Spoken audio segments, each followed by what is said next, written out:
Hey y'all, Ramdino here, coming at you again for another Appalachian Trail community news, through hiker update, and trail information. Well, the trail is starting to get populated. We are right at the beginning of the bubble, and things are happening out there. Lots of people checking in. We got a long way to go and a short time to get there, so let's go ahead and find out what's going on the trail. So, still got some 2022 Sobo folks out there. Diesel is back on trail. She's had some hip injuries going on, but she is past Unicoi Gap and down to her last few days out there on the trail. She was trying to do about 10 miles a day, but she may have maybe dialed that back to about 7 miles a day. But you know, people get to the end of their hike like this and they start contemplating and they start wishing they had more time on the trail. So her body has given her more time on the trail. But White Sox is still hiking there with her, helping her through, giving her mental support and whatever he needs to do to help her out. And she also noticed as she's passing Nobos now, because she's passing a lot of Nobos every day, as she's passing them, how fresh they look compared to how, I guess, ragged her and White Sox look as they're coming through. But she's going to make it, and that's going to be awesome. And this time next week, we should have her finished picture there at Springer. Turtleback, he has made it through the Smokies, said he survived a 15-degree night out there in a snowstorm. So just looking at this picture of him makes me cold all over. And I'm not one for being wet and cold. But he had to hike with Zpacks for a couple days, particularly when he got around Newfound Gap there. He wanted to give some advice for Nobos that are coming in there, and says that you right now and for the next couple weeks, you need to be carrying Zpacks with you coming through the Smokies. When you get to elevation there, it's going to get cold. It's going to get below freezing, and so you need those. He also talked to a couple Sobos about overexerting themselves in the early stages of your hike now. He said a few have been anxious about their mileage, feeling like they weren't getting the mileage, but he says to remember, don't hate the eights. In other words, when you first start your hike, 8 miles a day is a good goal to shoot for. And a lot of people are shooting for 12, 16, more than that. But right now, he said for the first 2 weeks of hiking, you should be somewhere around 8 miles a day, and take a 0 once a week. He says because your body needs time to adjust to through hiking. It needs time to adjust to most mileage, but he says the miles will come. And think about it. You got 2,194 plus miles. It's going to come to you. So that is good advice out there, Turtleback. Greatly appreciate that. So 2023 folks are really getting ramped up out there.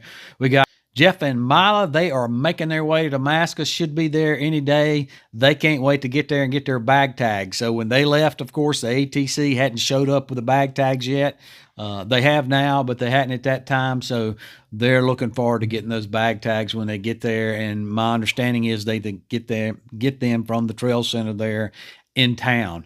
They said they've crossed paths with a couple Sobos, one of which was Hot Potato. And also he says his dad is 200 miles behind him. So they are coming in and finishing up. So Turtleback, you're not going to be the last Sobo out there. Nobos that they have passed, they passed a lot of them, they said. India, Shade, and Noah are just some of those that they've passed. And they said that the shelters up here are still plenty empty. That's around the Damascus area, Grayson Highlands area, and that they are so glad that they started early.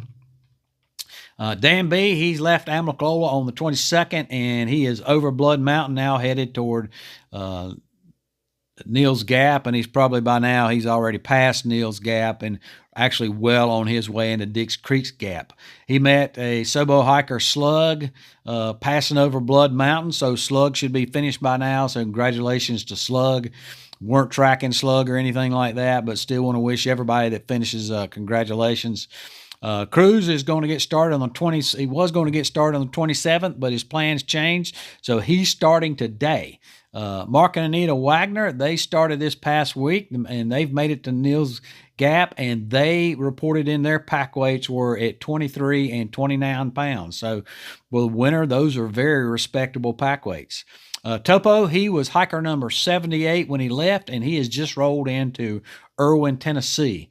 Goose and Maverick, they got started and they got to Amicalola Falls State Park in the afternoon.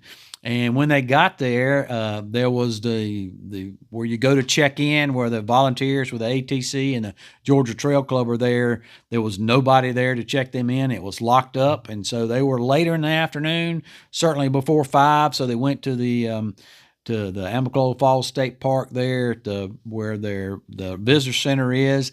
They told them that folks that are checking people in may leave early if there's not people coming in, and so they got there a little later in the afternoon, and must not have been a lot of happening, so those folks left. So they just wanted to get that out there, not to throw shade on anybody, but just to let people know that you do need to get there in the morning if you don't want to wind up not being able to get checked in.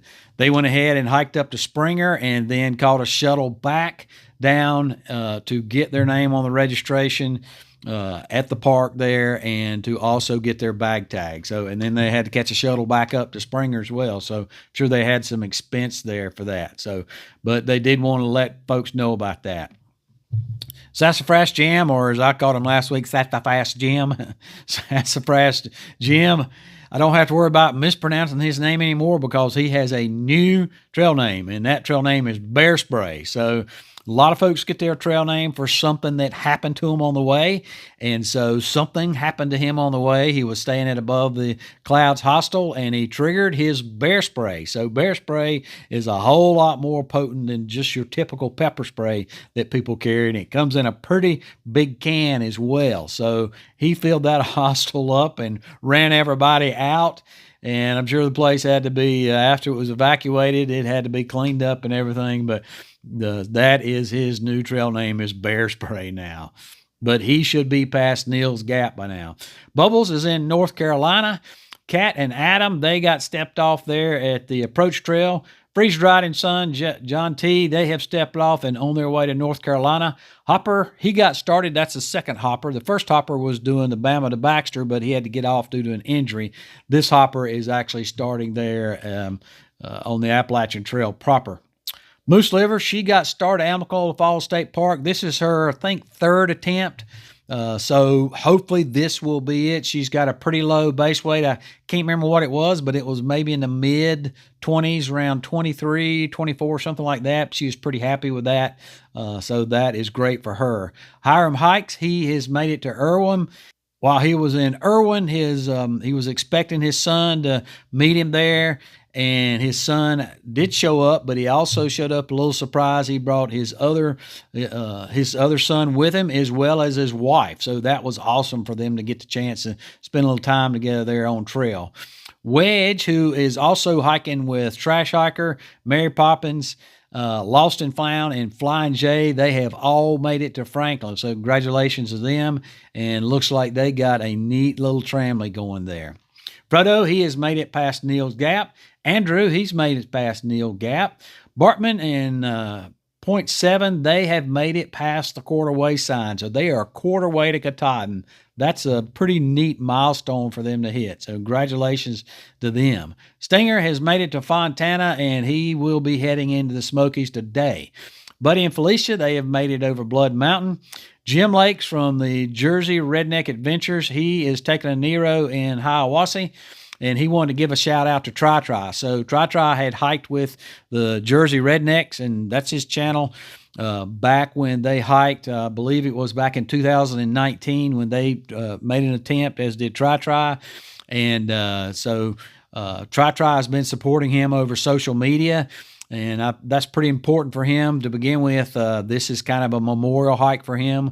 His wife passed away here recently, and so he is doing this hike for her and going to complete this hike that they started out to complete. So that's going to be really neat to see him do that, and appreciate Tri doing that as well, supporting him in the way that she has.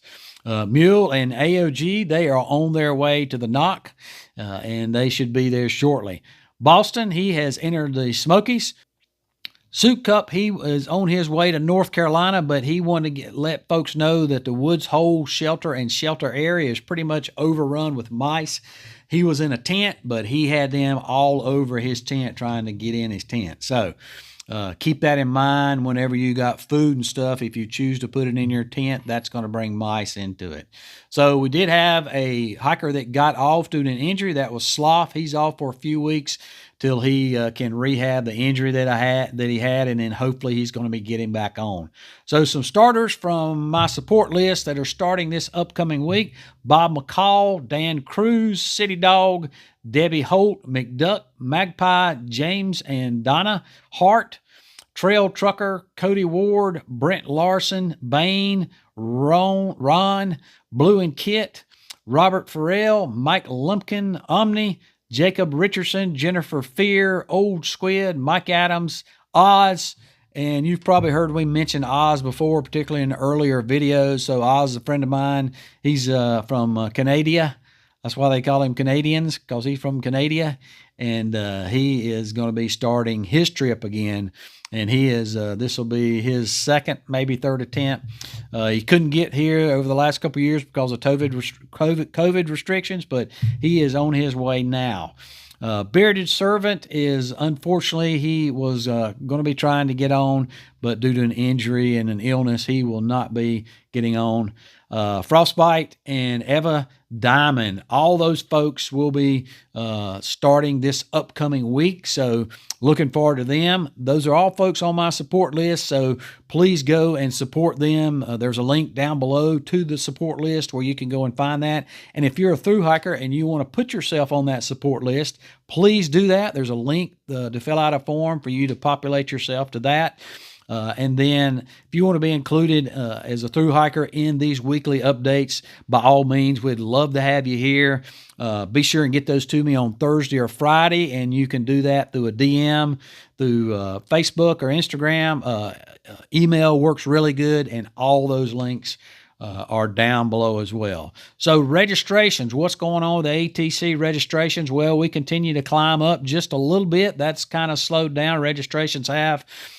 This week, Nobo, we had 2,560, so that's up 93 hikers from last week. We're up 6 hikers on flip-floppers to 151, and we're up 2 Sobo up to 96. So we're up for a total of 101 from last week, bringing us to a grand total right now registered through the ATC of 2,809. Not everybody registers their hike, so there'll be more hikers than that out there, but that's what we got right now. Those registrations are still trending down from previous years, and I went back and looked at 2018, which is the earliest record I can find of thru hiker registrations from the ATC. And back in 2018, our total for the year was 3,040.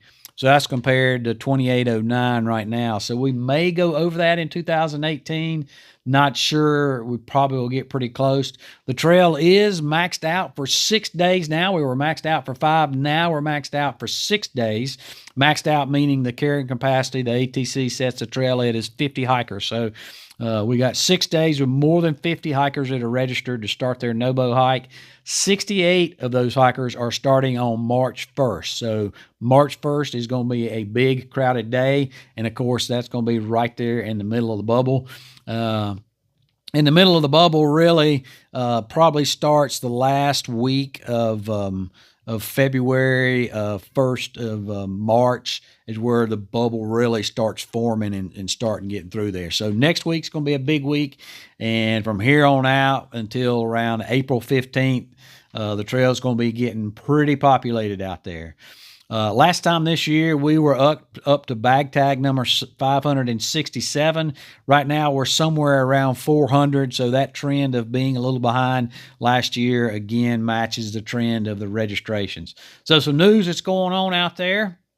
We want to welcome a new Patreon member, and that is Karen De Los Santos. So, Karen, thank you so much for believing in this channel, believing in what I do, what this channel does, and believing in this community. That's what we're all about here, is helping the hiker community. And people joining Patreon or going down and giving a super thanks down below. All of those things, given through Venmo, all of those things help this channel do more for the hiker community. And we just appreciate everybody that does that. If you want to be a Patreon member, there's a link up on the border up here where you can go and be a Patreon member. There's also a link down below as well. And of course, Super Thanks is right down below the video. So any of those methods, or Venmo, that link's in the description. Any of those will help you go and give. Anything will help will help this channel reach out to other hikers, reach out to the hiker community, and continue to do what we do here. So I wanted to follow up on the U.S. Forest Service burns that are coming up. So you recall last time they said we're going to have some burns. They're going to affect the trail.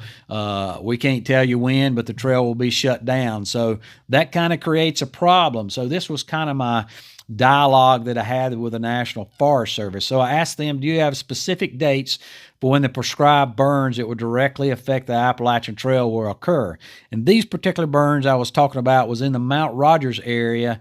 These were NOBO miles 534 through 543. So I asked them, do you have the specific dates? And they said, no, we do not. On the day of the burn, another news release will go out. But as of right now, we do not have a date. So I don't know how you're supposed to receive those new news releases. Sometimes the ATC will send you a text if you're registered to receive those texts. Otherwise, I don't know how you're going to get those. And I've asked that question. I haven't received an answer. But they don't have a date right now. And I told them that makes it challenging to hikers, since it'll be in the middle of the Appalachian Trail through hiker season. And finding a shuttle to get around could be difficult. And their answer was, the Forest Service works with local AT club, and the club offers to shuttle hikers around the closed section. Let me repeat that. The club offers to shuttle hikers around the closed section. I was not aware that clubs did that, so it makes it sound like clubs do that for free. The Forest Service also coordinates with the ATC, and they plan closures with as much notice as possible on their website. Forest Service will update the forest website, social media, and send out a press release when we have more details on individual burns and any closures that may cause. So again, don't know where you're supposed to go subscribe to get those. I've looked at some of their accounts and they're not very current. I don't know where you go to receive a press release. Hopefully the ATC will send out something or get that information, but if they don't get the information, they can't send it out. Usually what happens is they post it on a tree somewhere, don't proceed further. So that can be an issue. However, according to the National Forest Service, the clubs will be giving you free shuttles around that if you want that. Now, of course, that means you have to come back and do that later if you're going to do a through hike, or you have to just wait it out. Could be a day, could be hours. Forest Service doesn't say. So the one thing is, particularly in the Mount Rogers area, that is the Mount Rogers Trail Club. So if there's somebody watching from the Mount Rogers Trail Club, please let me know if y'all plan to give people free shuttles around the burn area, or if y'all know anything about that, if that's been organized through the National Forest Service with your club. I would be very interested to know if that is a fact. Also, there is another burn notice that's going to affect the AT, and this is on NOBO mile 812, and this is going to be for a 400-acre burn around Coal Mountain. They don't have a definite date. They say the AT will likely only be closed for several hours the day of the prescribed burn. Hikers should plan their itineraries accordingly and follow all posted signs and directions from the U.S. Forest Service fire crews. So I don't know how you can plan accordingly if they're not going to tell you when it is. Hikers approaching the section the day of the burn should be prepared to wait for the trail to reopen or find an alternative route. So in other words, I guess you bushwhack through the woods somehow. That would be alternative route, or get a free shuttle from the local club there accordingly.